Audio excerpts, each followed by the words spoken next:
magandang hapon po, kami po ang estudyante ng Philippine Christian University. Nandito po kami ngayon upang mag-interview sa kasalukuyang estado ng buhay. Okay lang po ba matanong sa inyo kung kahit outing information lang po tungkol sa inyo? Okay. Kahit ano, like pangalan po, kung ilan po kayo sa bahay, ganun po po. Edad. Ako si Aura Marie Marana. Bale, kami ay apat na ang pamilya namin ay nabubuo ng apat na miyembro. Ako ay 26 years old. Kung pwede po maitanong, magkano po ang kinikita niyo sa isang linggo po?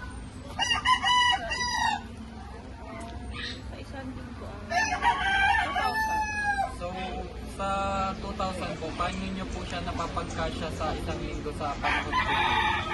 Ayun, siyempre, titingin ka sa palengke kung ano ang mura, yun ang bilhin mo. Kung mura ang karne, mas mura ang karne kaysa sa gulay, magkakarne ka. Kung mas mura ang gulay sa karne, magkagulay. Pero sa experience niyo po, napapagkasya niyo naman po yung napapamili niyo po sa isang linggo? Hindi, kulang na kulang. Ang sa ano naman po, ano po ba yung pinagkukuhanan niyo po ng pangkabuhayan po or source of income po? Naglalabada ako.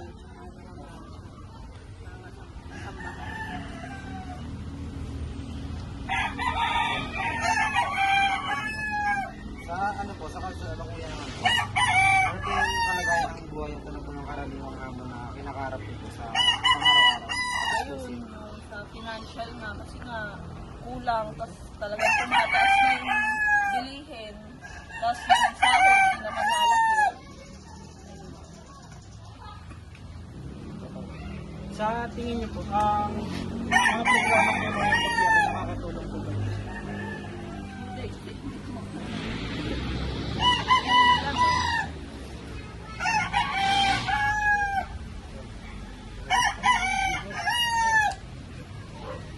Ilan po sa miyembro ng inyong pamilya, yung nagtatrabaho, ay paano po sila nakakatulong sa gastusin niyo sa araw-araw?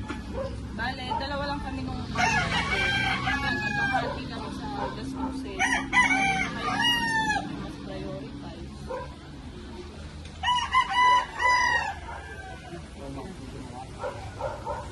Ano po, sa kabila po ng pagsubok sa buhay, ano po ang hindi po ang inaasahan sa ating sarili?